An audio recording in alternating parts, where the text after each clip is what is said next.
The Tennessee Titans have their first preseason game of the year on Saturday, and it's time to let T'Vondre Sweat eat. I'll tell you what to watch for on today's edition of the Locked On Titans podcast.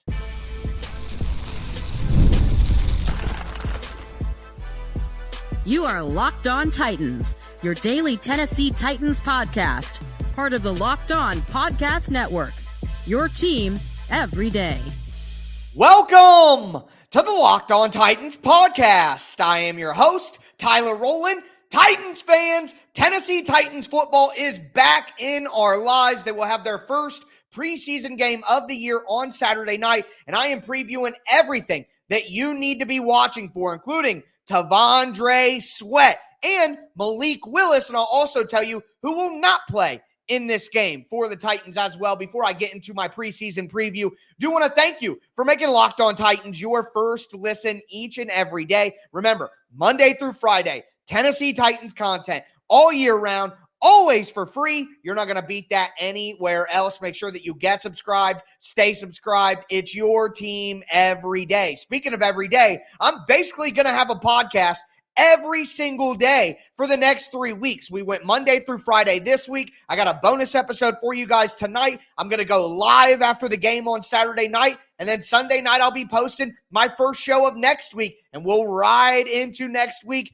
for the next action as well. So again, make sure that you get subscribed, stay subscribed. There's a reason this is the #1 Tennessee Titans podcast in the world, and you don't want to miss out. Shout out to my everydayers out there tuning in Monday through Friday if you aren't one. Obviously, you need to be one. Throw a thumbs up on the video if you're watching on YouTube, and throw a Titan up in the chat if you're excited for the Titans to take the field against the 49ers on Saturday night. But with that being said, obviously the #1 thing that I am watching for on Saturday is T'Vondre Sweat. T'Vondre Sweat has dominated Tennessee Titans training camp by all reports and all accounts. He has gotten constant pressure in the backfield, whether it be against the run, whether it be against the pass.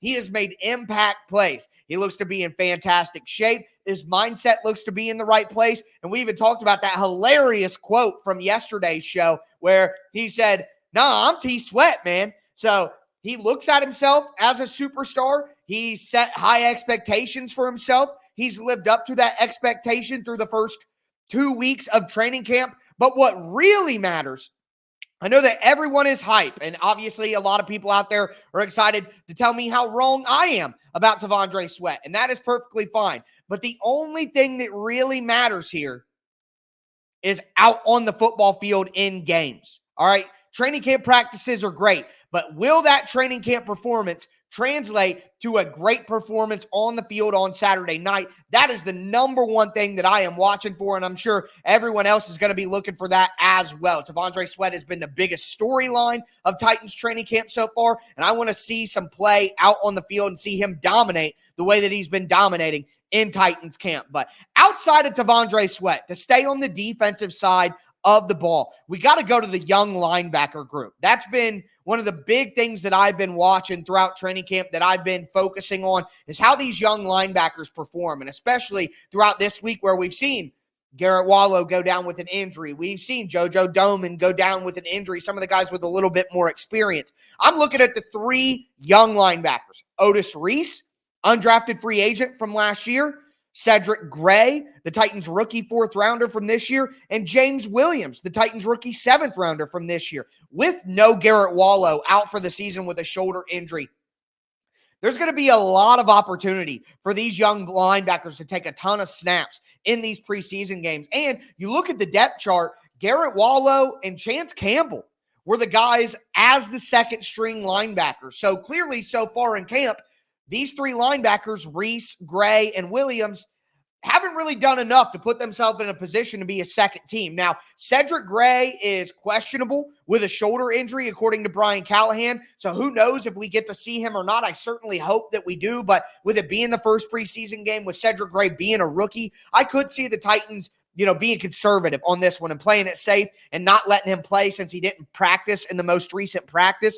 But still going to get to see Otis Reese fly around out there. 6'3", great athlete, former safety, plays incredibly physical. He wants to hit people. And James Williams is very similar to that. Another big-bodied, really athletic, former safety out of college who loves to hit people and be physical. I am so excited to watch those guys play over the middle and see if one of those young linebackers can kind of take that step up. There is an open spot on the second string now with Chance Campbell being there and then Garrett Wallow being hurt. Who could take that spot out of these young linebackers? Will it be a guy like Luke Gifford? There are a lot of options there, but I'm focused on that trio of young linebackers and seeing how they do. Also, speaking of a young linebacker, but the outside variety, not the inside variety, Jalen Harrell, the 7th-round pick out of Michigan, has been, quote-unquote, excellent in Titans training camp so far, according to head coach Brian Callahan. He's a guy who's shown great athleticism and great toughness.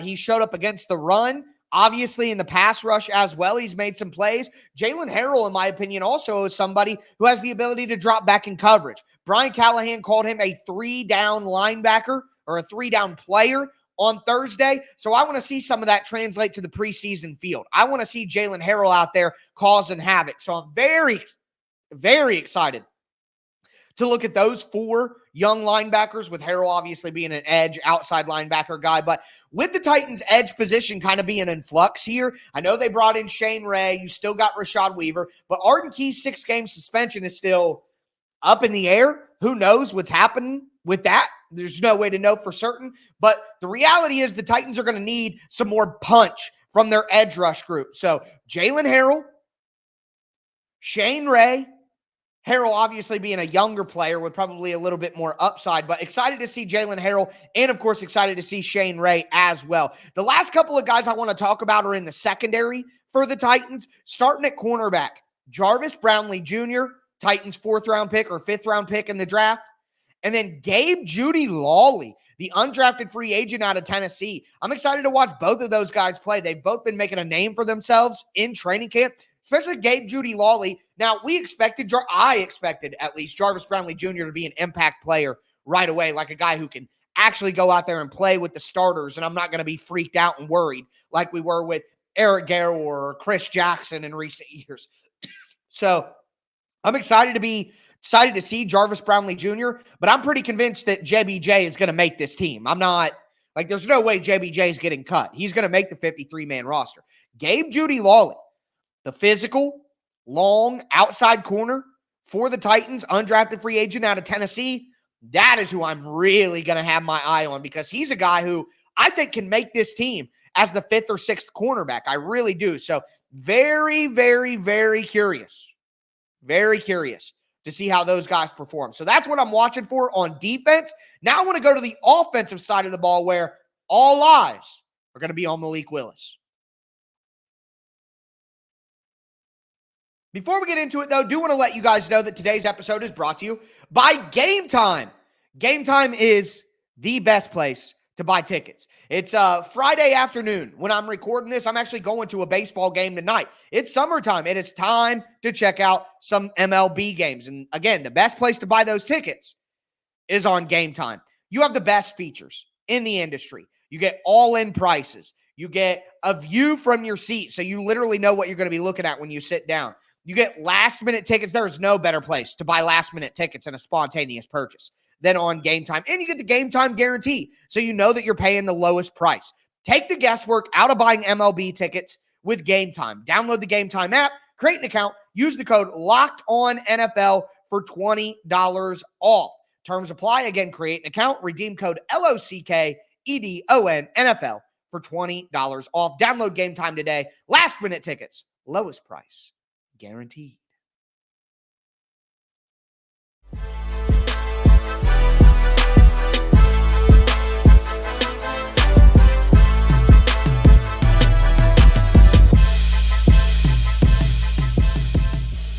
Titans fans, let's continue today's preseason preview edition of the Locked On Titans podcast. Game number 1 of the preseason against the 49ers at home on Saturday night.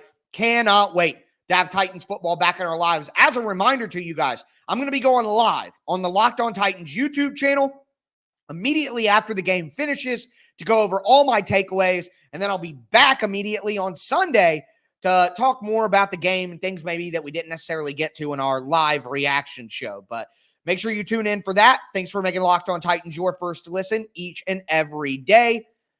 Going to the offensive side of the ball. We talked defense, but now I want to go to the offensive side of the ball. And obviously, we're going to talk about Malik Willis. That's going to be a big thing to watch, see how improved Malik Willis actually is.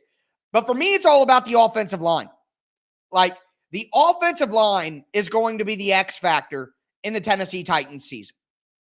Whether the Titans can hit their potential and win 10, 11 games, or whether the Titans falter a bit and win 6 or 7 again. You know, the difference between those two different destinations for the Titans is the offensive line, the engine that is the offensive line and how far it can get them to go. So we are going to see the starters. We are going to see some starters, and nobody on the Titans offensive line is that injured. So that means that we are going to get the starting offensive line for a couple of series at least. Will they be able to hold up? And who knows what San Francisco is going to do? San Francisco is a team that is in a totally different place than the Titans. They made it to a Super Bowl last year. They are perennial contenders. They have high expectations to make it back to the Super Bowl and win. So San Francisco's in a different place. I wouldn't be surprised if San Francisco did not play their starters and did not play a lot of their top players, which means that the Titans' offensive line could be going against the second-string defensive line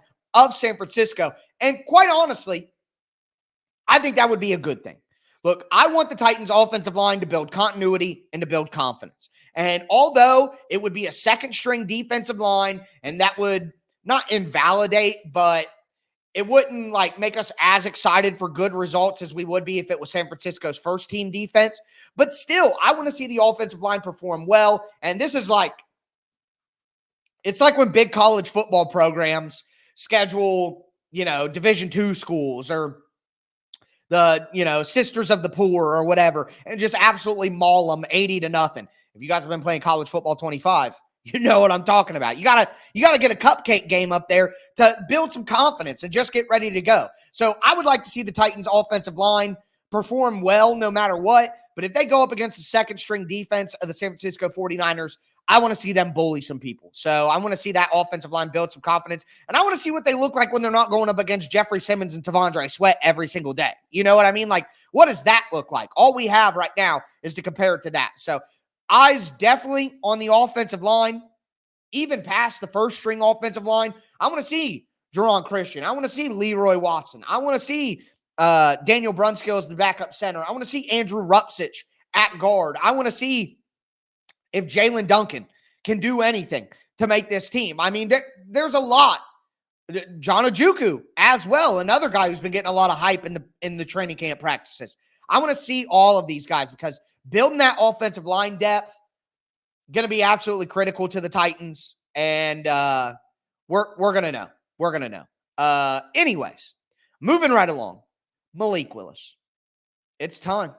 Malik Willis is fighting for his roster life.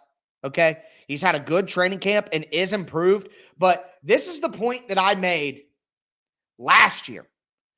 Honestly, the year before that, when the Josh Dobbs thing happened at the end of the season, they put him in off the street instead of Malik. Malik Willis can improve, okay? If you say Malik Willis is very much improved, you could be right. You could be 100% right that he is massively improved.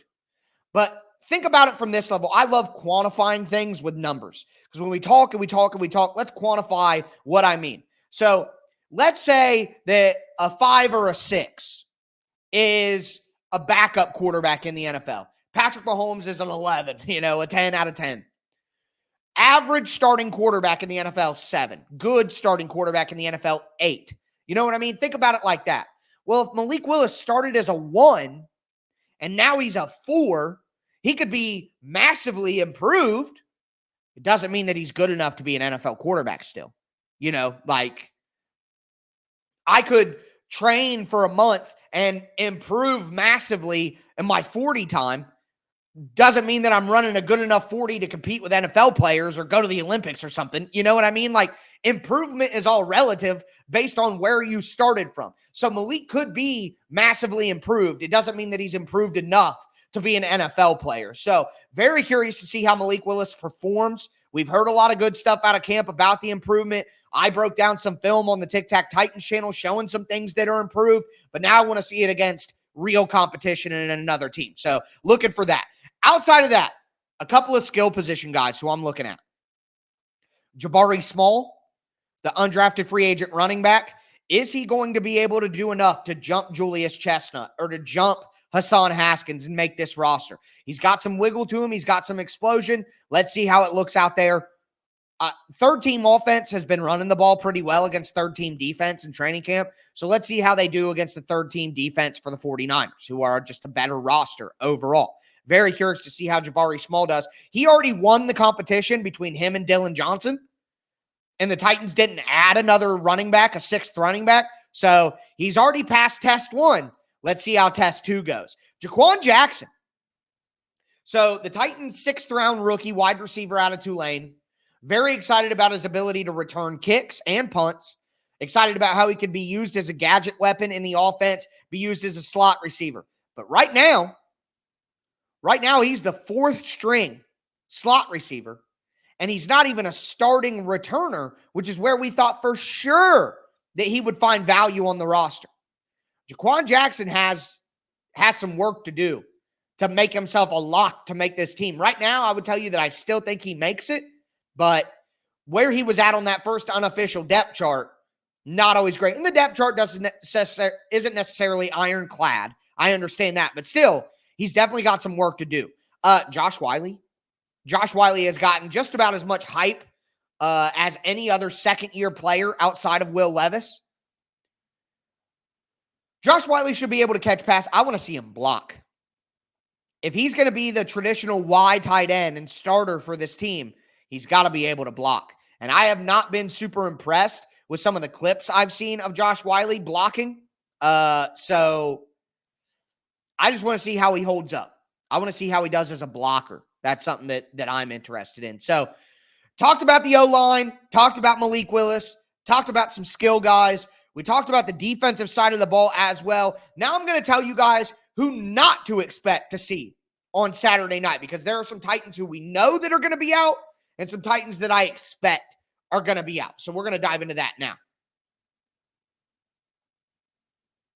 Before I do, though, do want to let you guys know that today's episode is brought to you by LinkedIn Jobs. Look, when you're hiring for your small business, you want to find quality professionals that are right for the role. That's why you have to check out LinkedIn Jobs.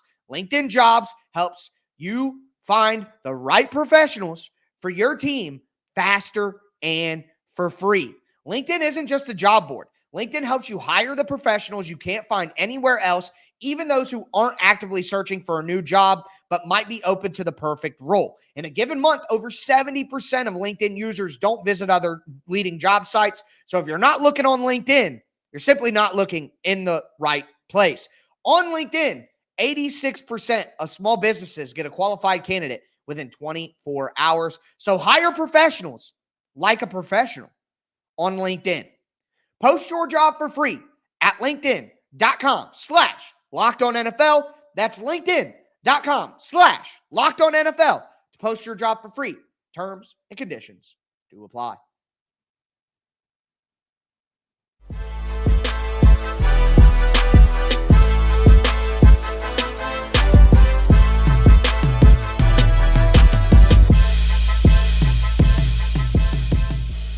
Titans fans, let's cap off today's preseason preview edition of the Locked On Titans podcast. A bonus episode. I have had 3 bonus episodes this week. Quandre Diggs getting signed, Sadiq Charles retiring, now this preseason preview. I'm going to have another one tomorrow night after the game goes over when I go live. Who else is giving you this much content for free on the Tennessee Titans? Who? I feel like Josh Whyle, hooty-hoo. But, I mean, seriously, subscribe, hit thumbs up, throw a Titan up in the chat, throw some support in for the free Titans content I'm giving you guys all year round. But with that being said, I talked about how I show up all the time. Let's talk about some guys who probably aren't going to show up on Saturday. Well, they'll be on the sideline, but they're not going to play. Number 1, Jeffery Simmons. Number 2, Harold Landry. Number 3, Nick Van Ette. and number 4, Ryan Stonehouse. Those were confirmed by Brian Callahan. They don't want to put Stonehouse out there this early. Nick Vannett, it's veteran rest. They're just resting a veteran player. They don't need to see Nick Vannett in a preseason game. We know what we're going to get. He's a third-string tight end. Great. Everything's fine. Simmons and Landry, they're so important to the pass rush. There's just no need to put them out there. Okay? I'm with that. Now, outside of that, there are guys who are injured, guys who have missed practice this week. Remember, I talked about it on yesterday's show. Brian Callahan said the guys who have been out will be out. Okay? That is, not clarifying exactly, but let's think logically about this. Garrett Wallow out for the season. Not going to be out there, shoulder injury. JoJo Doman, lower back injury, probably not going to be out there. Cedric Gray, I already told you guys, he's questionable with a shoulder injury, so he may not be out there. Other guys, don't expect to see Jamal Adams or L'Jarius Sneed. They haven't really practiced much this week. It's been a rest week for those guys. Would not expect to see them out there personally. I don't think so. Obviously, DeAndre Hopkins is not going to be out there as well. I think Treshaun Harrison was hurt and didn't practice. Is there anyone else coming to mind? I think that's about it. But there are going to be guys who have been banged up this week. I think Anthony Kendall is another guy who's a bit banged up who may not play. And then Caleb Farley. So Caleb Farley, hamstring injury, out 3 weeks. I got to tell you guys, I don't know if we ever see Caleb Farley out on the field for the Titans ever again. I think there's a good chance that he's cut by the time that I have the hiccups. By the time that the Titans, by the time he's healthy, is what I'm trying to say. By the time he's healthy and back, he might be cut from the roster already. So, sad way to go out, but honestly, it's par for the course. Caleb Farley's body could not hold up in the NFL.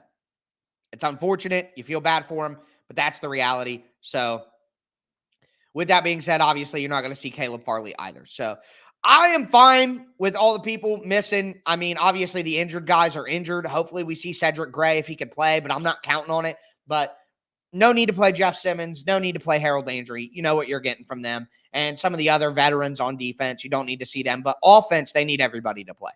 They need everybody to play because they need chemistry. They need to get it together. That's more important on the offensive side of the ball than the defensive side of the ball, in my opinion. So, with that being said, I got to get rid of these hiccups as soon as I get off here. But that's going to do it for me today, folks. Remember, tighten up in the chat. Throw a thumbs up on the video. I'll be back with you Saturday night after the game finishes to talk about everything that happened. But that's going to do it for me today, folks. As always, I am your host, Tyler Rowland, and this was Locked On Titans.